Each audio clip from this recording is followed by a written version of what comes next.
Hello and welcome to the 16th episode of Juggle Jabber. My guest for today is Harm van der Laan, a Dutch juggler and acrobat. I don't think he's very well known on the internet, but you should totally watch this interview because he's absolutely one of the smartest people I know and a very good performer. Together with his partner Maartje, he runs Talltales company, which creates theatrical circuit performances all around the world. We discuss Harm's inspirations, a bit of juggling history, and Harm gives insights in some of his current and future productions. So sit back and enjoy this interview with Harm van der Laan. Juggle Jabber. Switch to English and then we do the cheers thing. So that is the start of the interview. Cheers. Chin chin. Thank you, Harm. Welcome. Thank you for joining me on your couch. Yes. We've known each other for a very long time, but to those who don't know you, how would you introduce yourself? You just said that you do consider yourself to be a juggler. Yes, definitely, yeah, actually. Well, my name is Harm van der Laan. I am currently artistic co-director of Talltales company, which is a Dutch contemporary circus company, and that's me. Maybe that's what I do. That's the mission we have, to create fertile ground for contemporary circus in the Netherlands. And on that note, where are we? We are in Rotterdam in the Circus Studio, which is a training space, and we offer courses for anybody who or any adults would like to learn circus, but it's mostly a place for professionals, so anybody who wishes to train or to exchange can come here for daily training or masterclasses that we offer. And it's a place that you founded. Yes, yeah, that's true. For which all the professional artists here are very thankful. So you're welcome. Yeah, I mean, we all have the same problem, right? And it's hard to have a professional field in a place where there's no training possibilities. So me and Maartje, who is both my partner in life and as well as in circus, we found this place by happenstance a couple of years back, and then we thought, well, this is perfect. It's got the height, it's got rigging possibilities, it's right in the middle of Rotterdam, so it's rather large. I mean, it's about 300 square meters. Yeah, and hopefully we'll get to see a bit of it when you show a trick at the end. So yeah, perhaps. Yeah, and so it was way too big for us to. I mean, we thought, okay, if we do it, we have to do it right. So we asked all our friends, do you want to chip in, contribute, and like that. It's a place that supports itself. No, we. In the Netherlands, we'd say that we pull the cards, maybe, but in the end, it's a community project, and we can only do it because so many other circus artists contribute just in so many ways. Yeah. And I almost forgot, in Juggle Jabber tradition, what are we drinking today? We are drinking a lemon ginger green tea. And why lemon ginger? Because that's the one you picked. That's what I picked, right? Yes. Yeah, but I'm a tea. I like tea. I prefer tea over coffee. I know many jugglers. I personally know they are they love their coffee, and they are very picky, and they can. There was recently a Facebook poll in Juggling Rock, I believe, about if there's more jugglers than non-jugglers who don't drink coffee. There's quite a few non-coffee drinkers among us, including myself. So it's. Yeah, maybe, but there's also all the biggest coffee nerds I know are jugglers. Also. Fair point, but then aren't all the biggest nerds that you know all jugglers? This I no. No. But I mean, I still live within this juggling community. But yes, there's other people who are proud nerds as well. Right. For starters, we've already done so much. I wanted to do a belated congratulations on winning a title at the Dutch Juggling Championships. Yeah, thank you so much. The how manyth title is this? I don't know. It's been a while though. I mean, I was very passionate about it when the first Dutch Juggling Championship started. I thought, oh, this is great, you know, and the 17-year-old me thought this is I need to do this, and so I won a couple of titles back then. I also lost one because I forgot to do a trick. I remember. This is how strict the Dutch championships were. Yeah, it was very. It was. I mean, it was interesting just to see how can we judge the difficulty. Is there an objective way to measure this? And I remember Luke Burridge coming up to me saying, "Harm, there's this one trick on the list of 15 tricks you were supposed to do, but I don't recall seeing it. Is it possible that you forgot?" And I said, "Yes." I said, "Well, that's too bad because that's probably the trick that cost you for the first place." And in the end, I mean, I was never. It's not that competitive juggling is my thing, but I think it can be fun. I'm competitive. I love games. I love board games, and so to me, there is very little distinction between maybe the games at a normal juggling convention or these Dutch juggling championships. And it was fun to be there this year again to do the passing competition. And we really didn't expect we'd win, but we did. So that's fantastic. That's obviously very nice. Yeah. I think our first meeting was after one of these Dutch juggling conventions, Dutch juggling championships. And I remember particularly you performed in the act competition and you did a 6-ball half shower in this show. And I remember asking you, this was 12 years ago, why did you do 6-ball half showers? Why not just stick with the fountain? And you said because it's more beautiful, it's easier for an audience to follow the pattern. Yes. And I wonder if this still holds true. What is important for a pattern to be, how much of it should be visible to an audience, and how do you pick a pattern to put in shows? How does that work? Oof. Do you still have this philosophy that you had then? Pretty much. I really like that there's so much innovative juggling, but for me, innovative juggling is not maybe what I necessarily like to put on stage, because then to me it's often, look, I found this, look, I found this, look, I found this, and that's interesting because maybe it's new, but new is for me not the. I think to me personally, it's more important what things communicate, and I love to find new things in the studio, but then I think I'm very very selective or very strict in what I want to put on stage. So in the end, it's often patterns that have existed for a long time, and if not millennia, that win the contest because they are, sometimes they are easy to follow, or sometimes it's different reasons. So yeah, and because you ask how do I judge what patterns I should put on stage? Is it just because they're millennia old? For which I wonder, are Mills, Messes and Vogel ones really that old, or is it? No, but okay, so sure, but there's lots of basic patterns, or what people might think of as classical juggling patterns that are very close to my heart, or like yo-yos and things like that. I think they are great. They are wonderful patterns, and it's not because of their visual. Yeah, because they are very visual, and I think we jugglers, we often forget what juggling looks like to a general audience, which is just a big mess of objects in the air, and oh wow, something goes behind the back, and oh wow, sometimes some things go under the leg, but it's very hard to discern. I mean, it's very hard.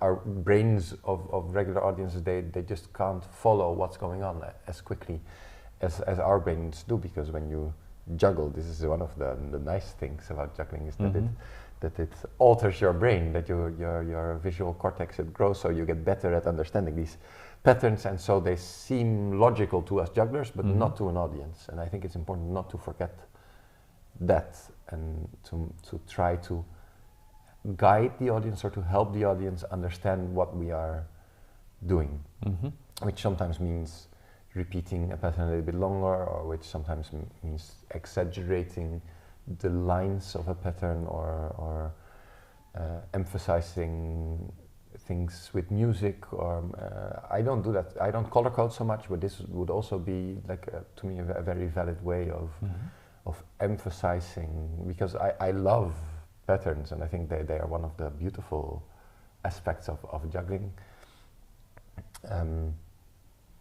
And yeah, but then in general, what I do when we make shows, we start from a concept, and the concept guides the content. So it's not that I start from movement research or from juggling research and see what that expresses. It's more the other way around. We start with a theme or with a storyline or overarching dramaturgy, and we say, okay, for this scene we want to express loneliness or being together but lonely through juggling. So how do we go about that? What juggling patterns would fit? And that kind of narrows down. Because how do you go about that? What juggling patterns do fit to loneliness? Well, for that scene we chose patterns, for example, where we both juggle. An easy one to visualize would be we both hug and we juggle behind each other's back. So we are together, but we are also really busy doing our own thing. Or so there's lots, and then it's also the way we juggle, because maybe there's an earlier scene where it's a symbiosis, where it's really together and where it grows from one dancer, one juggler to something that mixes. And in this scene, that's more maybe the loneliness scene. It is there's two jugglers, and maybe what they do is more together, but the body language expresses something completely different from what it was. So it's the way we relate to each other in space. It's a duet. And there's another scene that's also in which Maartje sits on a platform like 5.5 meters up in the air, and I am on the floor, or I'm just at floor level, and we pass. So we don't see each other. Because she's she's on top of the platform, and I'm under the platform, which is also, I think, it's a nice way of being separate but connected.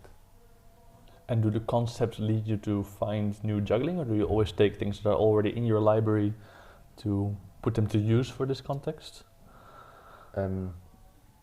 Hopefully it leads us to new juggling, or I like discovering what new juggling is possible within the boundaries of the dramaturgy, but it's not necessarily so. So, yeah, as I said before, sometimes it's the old juggling that just works best for a scene, and then that's the juggling we pick.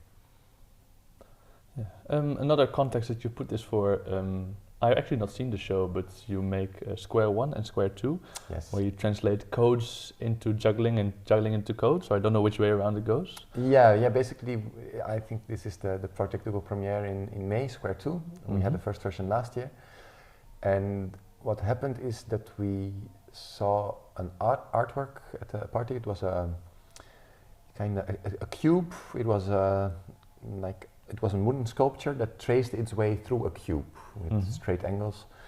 And to me, or to us, it was one of these works of art that's immediately fascinating. Sometimes you just see something and it's very intriguing.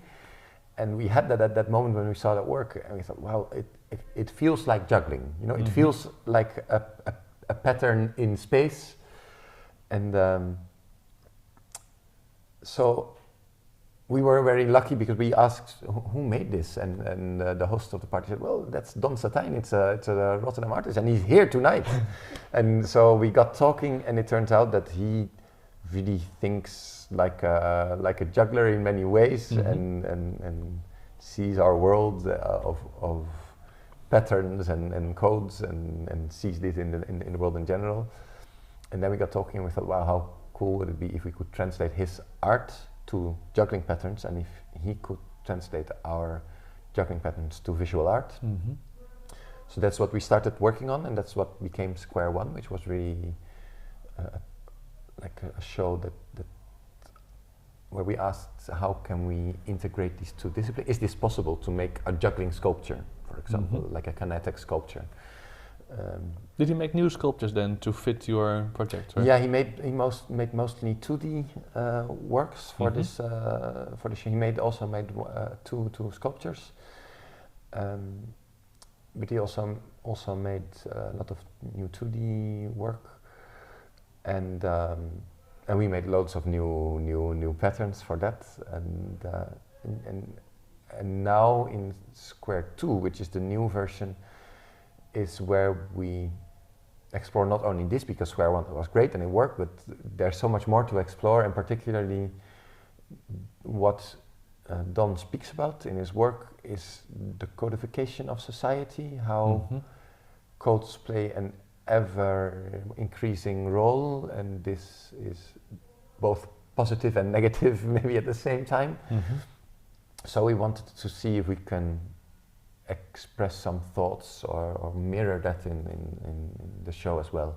So that's what we are working on right now, and it's a lot, because then we have the visual art, we have the juggling, we have codes, and we have the societal impact of that, and it's a lot. So sometimes I wonder, is this not too many layers for an audience to comprehend? But it's also very rich. So is it something that people have to watch twice to fully? I think it's something that people will take different things from, and it's a tour. So we take people on a tour through a building or through public space or through nature, and we try to make them look with different eyes, with like maybe a different pair of glasses on to what they were used to. And ideally, I mean, what we got with Square One is that people say, well, generally I'm not a big fan of abstract art or this very geometric art, or generally juggling doesn't really speak to me, it's just stuff flying. But now I was really intrigued.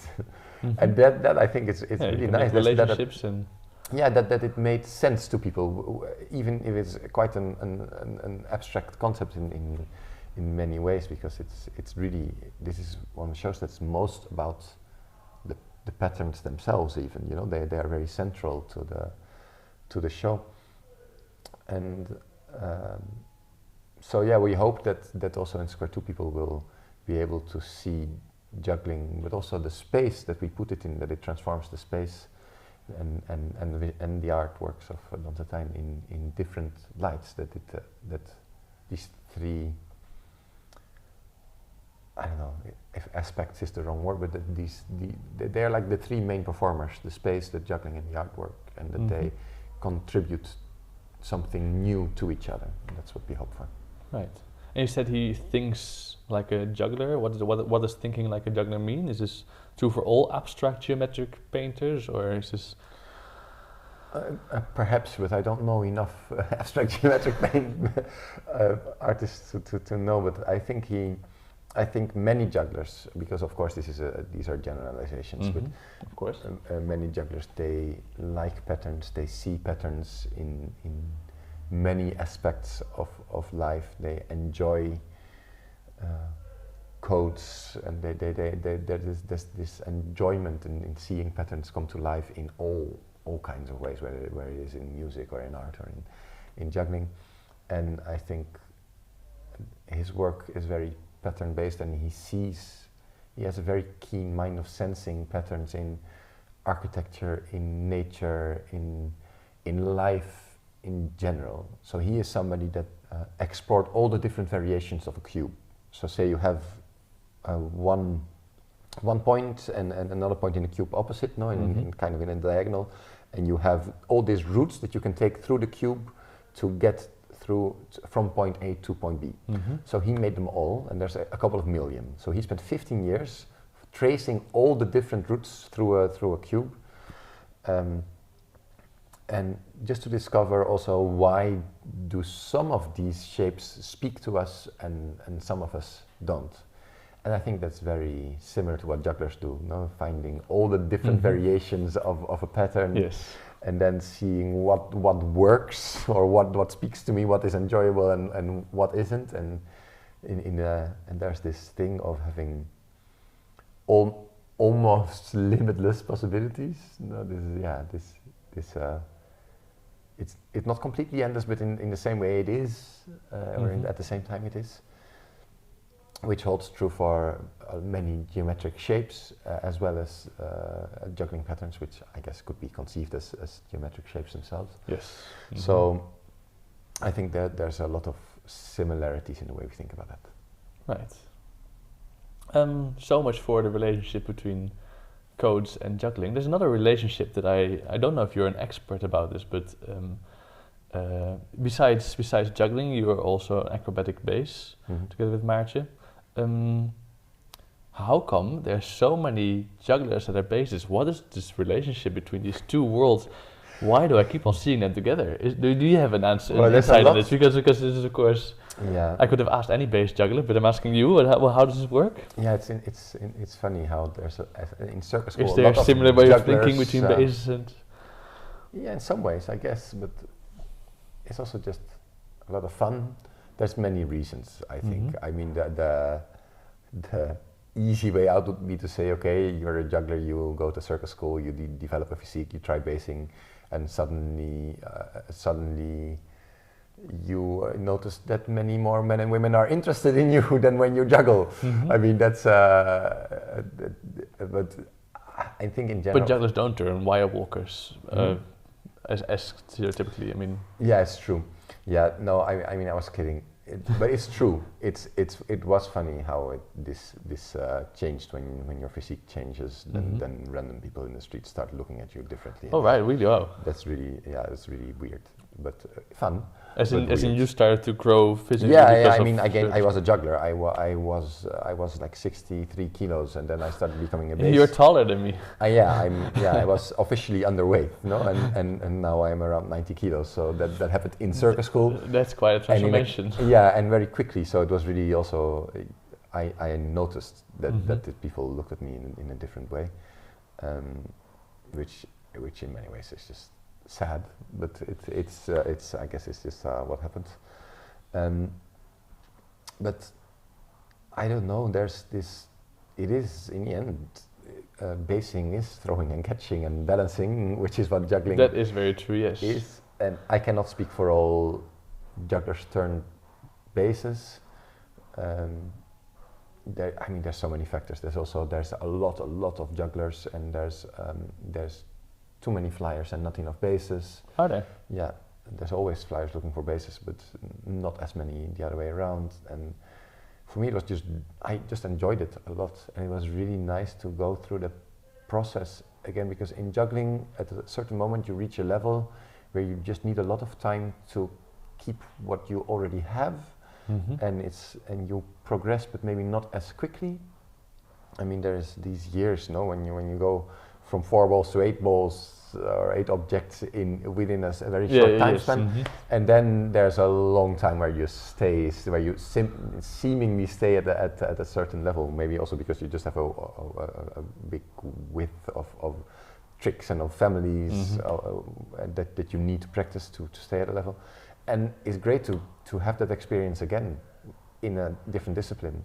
So to have this idea of okay, maybe we can do this, let's try, and then you reach those goals so quickly, way quicker than you thought, and you say, well, maybe we can have a new goal, and then you reach that, and then that's very motivating to grow and learn a lot quicker than you expected you would do. That's Did basing change the way you juggle, or does juggling change the way you bass, or?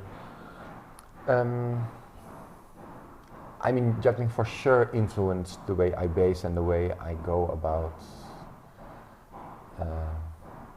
analyzing what I do. I mean, I think jugglers in general, juggling, it teaches you to analyze your own mistakes and to be conscious about what you do.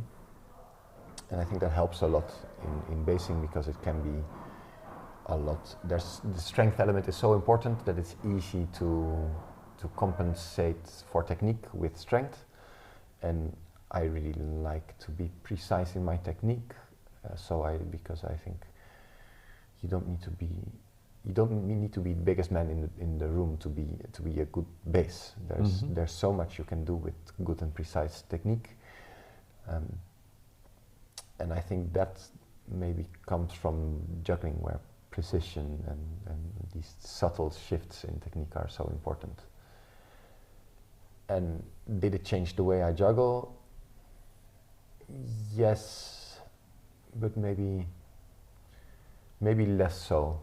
There's certain families of tricks that I do less of, so I did a lot of, I guess, contortion-related juggling, so a lot of all these, five balls there, and these kind of, and these things become less comfortable when your arms grow and you become a bit less flexible.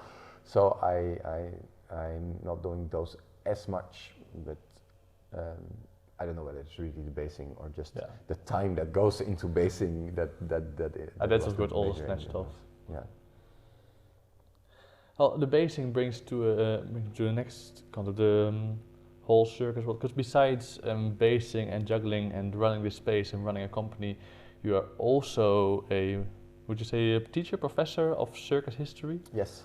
So I wanted to poke you on circus knowledge in general. Where does this juggling stand within the circus world? Often I feel like circus nowadays often becomes acrobatics, and juggling is kind of on the periphery of that.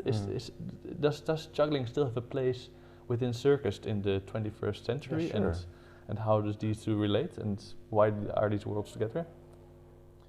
Well, in some ways it's a bit. It's in some ways is random, and in some ways it's very logical. And for some time the French, they had this system of the circus arts, and they separated juggling from hand to hand from all these different circus disciplines, I guess. And so juggling was on the list of beaux-arts, of the high arts, together with painting and sculpting, but some other acrobatic disciplines weren't, for example. Okay. So and now they came back to seeing circus as one art form. But in some ways it's separate, and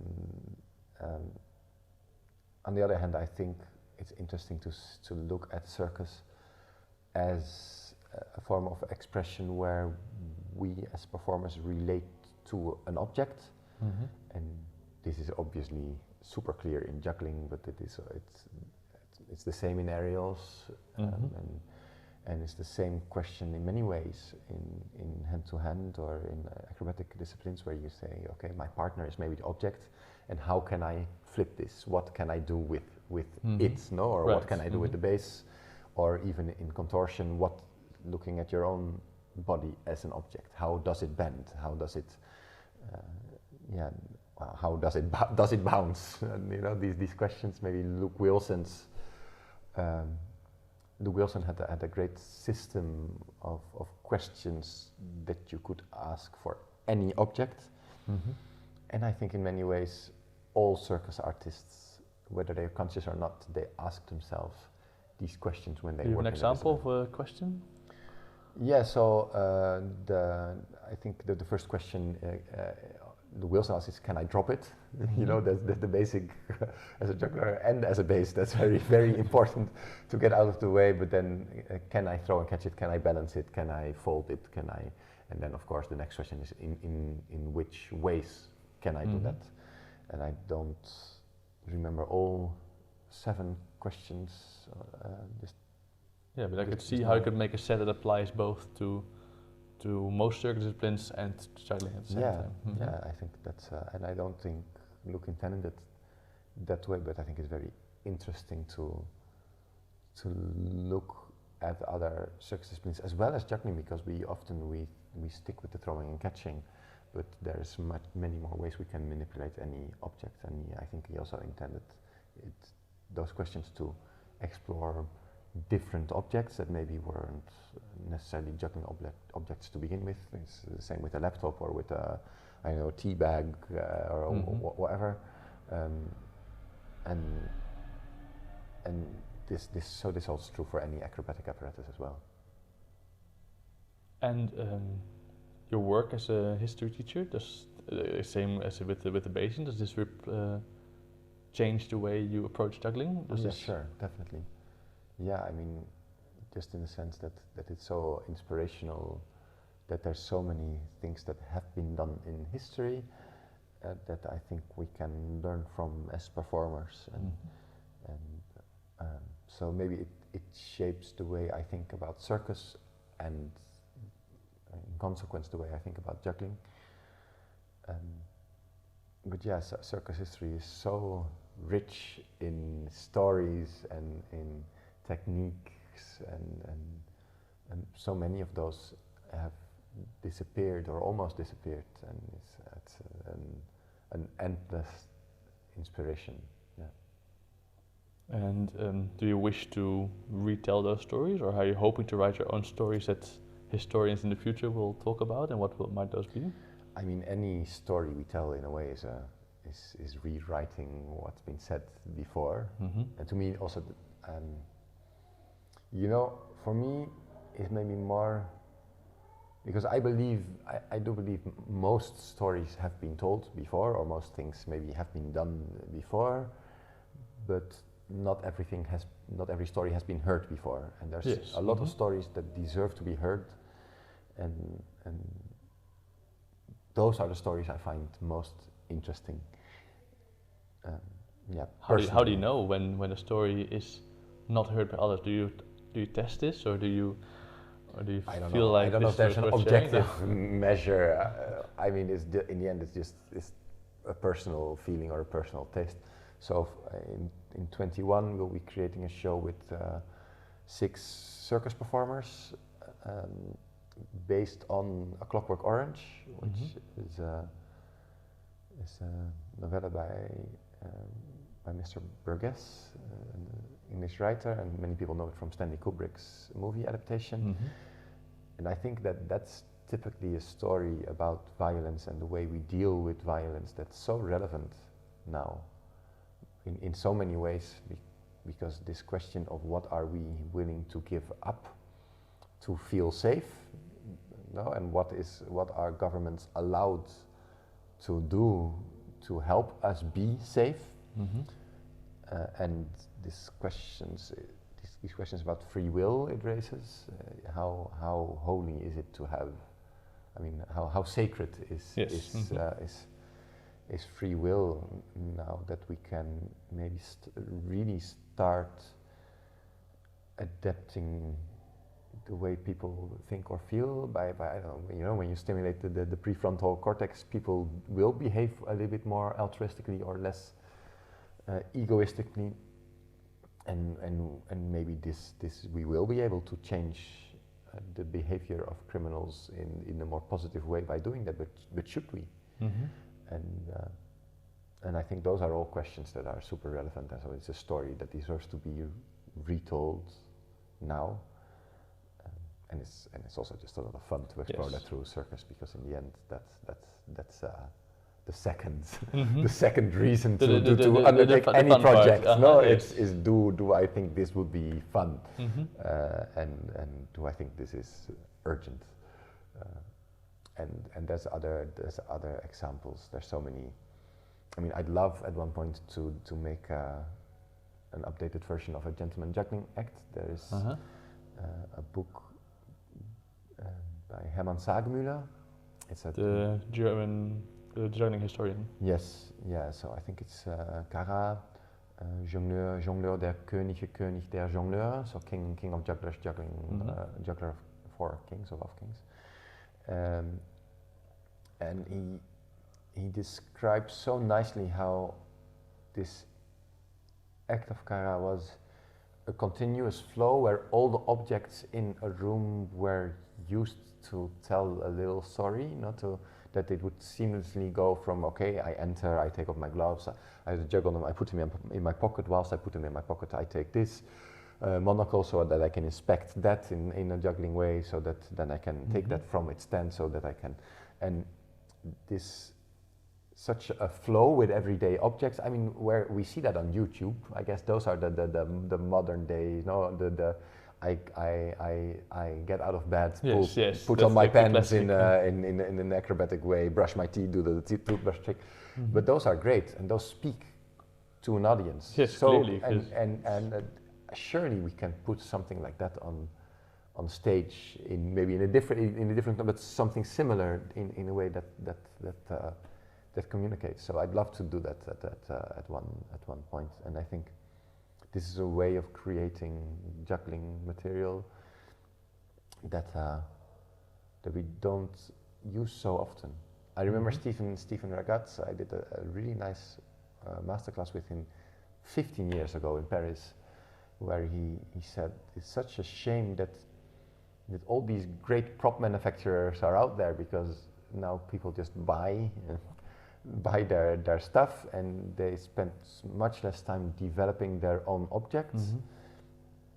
And there's no reason why, as jugglers, we should stick to balls, clubs, and rings. They are, in many ways, it's random that these are the objects, or I mean, it's the objects that make numbers juggling much easier. No? It's like Rastelli more or less popularized it with his balls, sticks, and plates, and let's do loads of them, and then rings are better than plates, and clubs are maybe more visual than sticks. But that was in a time when all the theatrical circus maybe was overtaken by the movie industry. You know, the early 20th century, where a lot of the very theatrical circus that existed in vaudeville, that existed even in circuses, disappeared, and the circus turned to these experiences of awe that you know these wow moments, which led to what we now perceive as the classical circus, as this fixed thing. But all these other ways of making juggling, they are equally valid, and I wish more and more people could or would continue would explore those ways of object manipulation. It's a shame, of course, that we don't have much record of juggling before the movies, because there were no. Yeah, but we do. It's written down. There's newspapers like The Era and like what? Journals like The Era, which was like I think is a British journal that chronicled music hall and circus and variety entertainment, I guess, for a long time, and they would visit shows, describe acts, and I mean it's not a juggler going trick by trick. But then probably the point of those acts weren't to be seen by jugglers. Yeah, but it was a knowledgeable audience as well. That's how, because people went to see those shows regularly, so people knew about juggling, so they were able to judge much more than the audiences now what was happening on stage, which is also why it made much more sense to do so much technical juggling, because people could differentiate between what one juggler did and what the next one did. But so there is, it's a treasure hunt, you know. You have to dig, and then you find snippets, but it's out there, and we can, and with the internet, a lot of it is even accessible. And I think maybe it's good that it's not on video, because when we read about it, we can make our own interpretation without being haunted too much by the original image. Fair enough, yes. I hope it becomes one day as accessible as the videos are, to make it as accessible without the visual context. Maybe it doesn't have to be. Oh. I think there's, but maybe I'm a hopeless romantic in that sense, that I think it's really great to go on the treasure hunt and to put in the effort to find something special. Oh, if we don't get to read it, then I at least hope you get to perform something in the. Yeah, and I'm not alone. I mean, look online. There's so many more people who are interested in circus and juggling history. Oh yes, it's getting more accessible, but there's still so much to uncover as well. Yeah. So from history, what else does the skip to the future? What else does the future hold? We have. So you're making a show, possibly a history thing. Anything else that is up and coming that you want to feel is worth? What excites Harm in the next 5 years? I've been thinking about that a lot recently, because we are applying for a 4-year grant, no? Which is in the Netherlands is what all the big theater and dance companies they do and to survive. And now we are growing as a company, and we are in our office now. I would have never thought we'd have an office, but now we have it. I think how on earth were we able to do this without having an office? And yeah, I mean, it's getting a bit out of hand, and we can't manage the size of the company as it is, so we need to take that step. So we've been making plans for the next 5 years, which is crazy because normally I just thought about the next 1 or 2 years and had vague ideas for what might come after, because I mean, life generally doesn't take you in the direction you've planned for yourself, does it? So it's yeah, there's and maybe the best thing is to even though you set goals and you make plans and you write your shows 5 years in advance, or at least the basic structure of them, I think best thing is to do that, and then to say okay, and now I will focus on the first 2 plans, and maybe the first plan. Yes. And what comes after, it can change, and I will let life surprise me. Mm-hmm. So yeah, for now Square 2 is really the main focus. We will be going to Paris next week, to Maison de Jonglage, and then to the charming town of Great Yarmouth afterwards for some residencies. And I'm really looking forward to what this project becomes. You know, it's great to be in that phase of not knowing where this path you chose might lead you, and to discover that on the way. Mm-hmm. And we have 2-3 more months to work on it, and in the end, this is a project that we can work on in our entire lives. So we can make Square, Square whatever, and maybe we will, you know. Maybe we will continue the because because it is a walk and it is all these different scenes. So we can add and we can take away things, and so it would be great. I mean, Sean Gandini once told me, you know, a show, it's not a museum. You don't need to stick to what it was or what you intended it to be when you performed it for the very first time. Mm-hmm. Once you start performing it, it can transform, grow, change, and that's fine. And that really speaks to me. So it's nice to think that even when you make something, it's never really finished, or it's always finished. Yeah. That's another way of looking at it. Yeah. Nice. We're coming towards the end. I have 3 more questions. The first is a short one. If people want to see your work, want to see Square 2, for example, what's the best place for people to check this out? Talltales.nl. Mm-hmm. And I think for the moment all is in Dutch, because we are updating the website, but surely within a few weeks or a month we'll have the English version online. Mm-hmm. And we are on Facebook and Instagram and Talltales. Any particular festival that's upcoming or? Yeah, but aren't your viewers based all around the world? Yeah. They should have reason to come visit. So aren't you performing all around the globe? Yeah, well, partly, but generally it's Europe, and we are slowly expanding where we are. So I think we will premiere on the Circus Festival here in our hometown of Rotterdam in early May, and then we're currently speaking to a great many festivals for the summer. So check our website and our Facebook and for updates, because I'll make sure to put the link. Yes. And the second question, is there something we didn't discuss or that you want to share to the journey community, you have to say, or left, or final thoughts?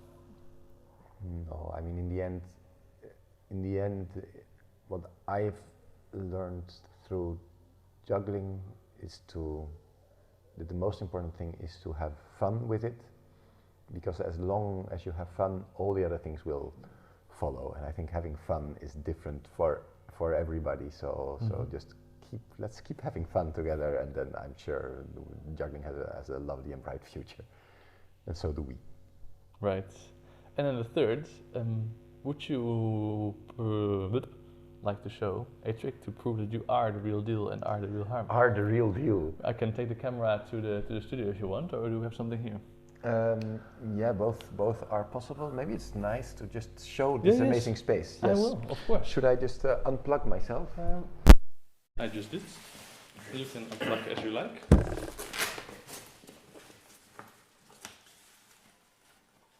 So since that's edited, do I get multiple tries?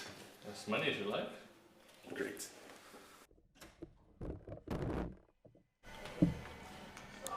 Moment. Moet ik ook... So follow me please.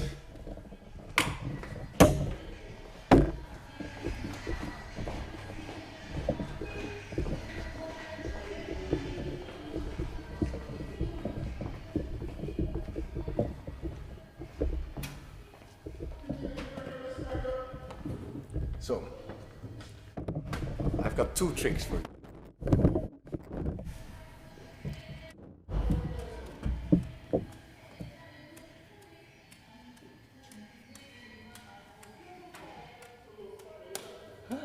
Magic.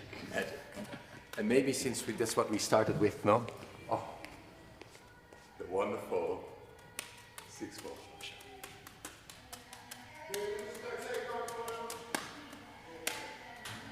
Thank you so much, Harm. You're welcome. Anytime. Hallo, hallo. Kijk eens wat een gezelligheid. Goeiedag. Hoe gaat het hier? Wat zijn jullie aan het doen? Ik ben geïnterviewd voor Juggle. Hoi, hoi. Voor Juggle Jabber. Precies. Kijk eens, dat is leuk. Thank you for watching this video, and thanks to the IJA for sponsoring this content. I have a bit of an announcement to make. When I started Juggle Jabber 3 years ago, I set myself a goal of creating at least 3 episodes. And now it's 16 episodes. It has been a success beyond what I've ever imagined. I've met so many awesome and inspiring jugglers, and this juggling community has been so great because everybody is so approachable. But now you've probably noticed over the last year I haven't been uploading much. It's been hard for me to keep the project running, and therefore this will be the last episode, at least for the foreseeable future. But before I go, I want to thank the IJA once more, and in particular Scott Seltzer. Without his trust in me, this program would have probably never happened. I at first considered publishing Juggle Jabber on my own, but I'm so glad that I accepted help from the IJA. If you have a project that would fit this YouTube channel or e-juggle, like you would want to interview jugglers, I definitely recommend that you pitch your project to Scott. You can also reach out to me and I'll be happy to advise you. I love juggling knowledge, that's why the show was created in the first place, and I wish for more of it to be shared. And now, for a very last time, thank you for watching Juggle Jabber. I hope it's been interesting and useful to you, and cheers!